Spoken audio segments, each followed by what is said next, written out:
दोस्तों, क्या आपने कभी सोचा है कि आज जिन देशों को हम पूरी तरह मुस्लिम मुल्क के रूप में जानते हैं, उनमें से कई देश कभी हिंदू, बौद्ध और सनातन संस्कृति के बड़े केंद्र हुआ करते थे। वहाँ संस्कृत बोली जाती थी, रामायण और महाभारत की कहानियाँ सुनाई जाती थी, मंदिरों की घंटियाँ बजती थीं और हिंदू राजाओं का शासन हुआ करता था। लेकिन वक्त बदला, हमले हुए, हुकूमत बदली और धीरे धीरे उन देशों की धार्मिक पहचान भी बदल गई। आज हम आपको ऐसे 5 मुस्लिम देशों की कहानियाँ बताएंगे जिनका रिश्ता कभी सनातन धर्म से गहराई से जुड़ा हुआ था। ये सिर्फ पुरानी बातें नहीं, बल्कि एक ऐसी हकीकत है जिसे जानकर आप हैरान रह जाएंगे। सबसे पहले बात करते हैं मलेशिया की। आज का मलेशिया एक मुस्लिम बहुल देश है, लेकिन हजारों साल पहले यहाँ हिंदू और बौद्ध संस्कृति का गहरा असर था। जानकारों के मुताबिक पहली शताब्दी से लेकर लगभग 14वीं शताब्दी तक मलेशिया के बड़े हिस्सों में भारतीय संस्कृति फैली हुई थी। उस समय इस इलाके को स्वर्ण भूमि और स्वर्ण द्वीप कहा जाता था, जिसका मतलब था सोने की ज़मीन। भारत से व्यापारी, ब्राह्मण और साधु समुद्री रास्तों से यहाँ पहुँचे थे। उनके साथ संस्कृत भाषा, वेद, पुराण, रामायण और महाभारत की परंपराएं भी यहाँ आई। धीरे धीरे यहाँ हिंदू और बौद्ध राज्य बनने लगे। कदह राज्य और श्री विजय साम्राज्य जैसे बड़े राज्य इसी संस्कृति से जुड़े हुए थे। आज भी मलेशिया के बुजांग वैली इलाके में करीब 2000 साल पुराने हिंदू मंदिरों के अवशेष मिलते हैं। वहाँ शिवलिंग, भगवान विष्णु की मूर्तियाँ और संस्कृत में लिखे पुराने लेख मिले हैं। मलेशिया की लोक कहानियों और सांस्कृतिक कार्यक्रमों में आज भी रामायण का असर दिखाई देता है। वहाँ रामायण को हिकायत से रामा कहा जाता है, लेकिन फिर धीरे धीरे हालात बदलने लगे। 12वीं से 15वीं शताब्दी के बीच अरब व्यापारियों और सूफी संतों का आना बढ़ गया। व्यापार के साथ इस्लाम का प्रचार भी शुरू हुआ। सबसे बड़ा बदलाव तब आया जब परमेश्वर नाम के एक हिंदू राजकुमार ने मलक्का सल्तनत बनाई और बाद में इस्लाम कबूल कर लिया। उनका नाम सुल्तान इस्कंदर शाह रखा गया। मलक्का उस समय समुद्री व्यापार का बहुत बड़ा केंद्र था। जब शासक मुस्लिम बना तो धीरे धीरे दरबार, व्यापारी और आम लोगों पर भी उसका असर पड़ा। सियासी ताकत के साथ धर्म परिवर्तन भी बढ़ा और कुछ सदियों में मलेशिया मुस्लिम बहुल देश बन गया। हालांकि आज भी वहाँ के तमिल हिंदू समुदाय ने अपनी परंपराओं को बचाकर रखा है। बाटू केव्स का भगवान मुरुगन मंदिर आज भी दुनिया के मशहूर हिंदू तीर्थों में गिना जाता है, जहाँ हर साल लाखों श्रद्धालु थाई पुसम त्योहार मनाने आते हैं। अब बात करते हैं अफ़गानिस्तान की। आज का अफ़गानिस्तान दुनिया में एक इस्लामी मुल्क के रूप में जाना जाता है, लेकिन क्या आप जानते हैं कि ये ज़मीन कभी वेदों, संस्कृत और हिंदू संस्कृति का बड़ा केंद्र हुआ करती थी। पुराने समय में अफ़गानिस्तान को भी गांधार और कंबोज जैसे भारतीय इलाकों का हिस्सा माना जाता था। महाभारत में गांधारी का जिक्र मिलता है, जो गांधार की राजकुमारी थी। जानकारों के मुताबिक वैदिक समय से लेकर लगभग 7वीं और 8वीं शताब्दी तक इस इलाके में हिंदू और बौद्ध धर्म का गहरा असर था। काबुल, कंधार, बल्ख और बामियान जैसे इलाके ज्ञान और संस्कृति के बड़े केंद्र थे। हिंदू शाही वंश ने यहाँ शासन किया था। बामियान की विशाल बुद्ध मूर्तियाँ इस बात का बड़ा सबूत थी कि ये ज़मीन कभी भारतीय आध्यात्मिक परंपराओं का बड़ा केंद्र थी। लेकिन 7वीं शताब्दी के बाद अरब इस्लामी सेनाओं का विस्तार शुरू हुआ। फारस पर कब्जे के बाद उनका अगला निशाना अफ़गानिस्तान बना। हिंदू शाही राजाओं ने लंबे समय तक मुकाबला किया। जयपाल, आनंदपाल और त्रिलोचन पाल जैसे शासकों ने भारत से आने वाले हमलावरों के खिलाफ लड़ाइयाँ लड़ीं, लेकिन 10वीं और 11वीं शताब्दी में महमूद गजनवी के हमलों ने हालात बदल दिए। मंदिरों को नुकसान पहुंचा, सत्ता बदल गई और धीरे धीरे इस्लामी शासन कायम हो गया। इसके बाद गौरी वंश, तैमूर और दूसरे इस्लामी शासकों के दौर में हिंदू और बौद्ध पहचान धीरे धीरे कमज़ोर होती चली गई। आज भी अफ़गानिस्तान में कई पुराने मंदिरों और संस्कृत के लिखे हुए पुराने पत्थर मिलते हैं, जो बताते हैं कि ये ज़मीन कभी सनातन संस्कृति का अहम हिस्सा थी।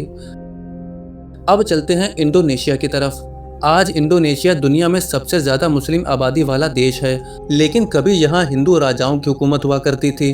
पहली शताब्दी से लेकर 15वीं शताब्दी तक इंडोनेशिया में कई ताकतवर हिंदू राज्य बने।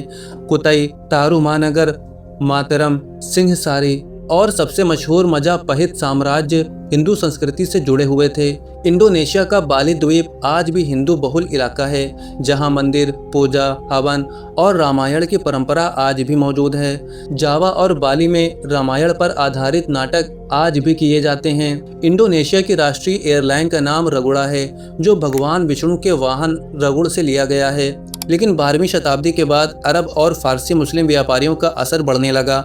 समुद्री व्यापार के जरिए इस्लाम तेजी से फैलने लगा। सुमाता में समुद्र पासाई सल्तनत जैसी मुस्लिम सल्तनतें बनी और धीरे धीरे जावा समेत दूसरे इलाकों में इस्लामी हुकूमत फैलने लगी।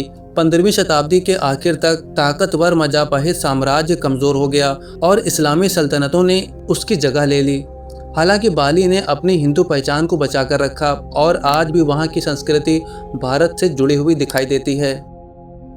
अब बात करते हैं मालदीव की।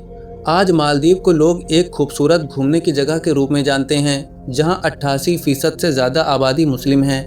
लेकिन हज़ारों साल पहले ये द्वीप हिंदू और बौद्ध संस्कृति का एक अहम हिस्सा हुआ करता था। पहली शताब्दी से लेकर लगभग 12वीं शताब्दी तक यहाँ भारतीय संस्कृति का गहरा असर था।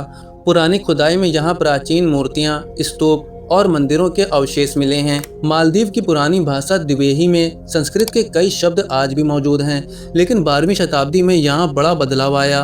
कहा जाता है कि लगभग 1133 ईस्वी में मालदीव के राजा ने इस्लाम कबूल कर लिया। जब राजा मुस्लिम बना तो धीरे धीरे पूरा प्रशासन और जनता भी उसी दिशा में बढ़ने लगी। पुराने मंदिरों और बौद्ध विहारों की जगह मस्जिदें बनने लगीं, इस्लामी कानून लागू हुए और कुछ ही सदियों में मालदीव पूरी तरह मुस्लिम मुल्क बन गया। आज वहां सिर्फ मुसलमान ही नागरिक बन सकते हैं।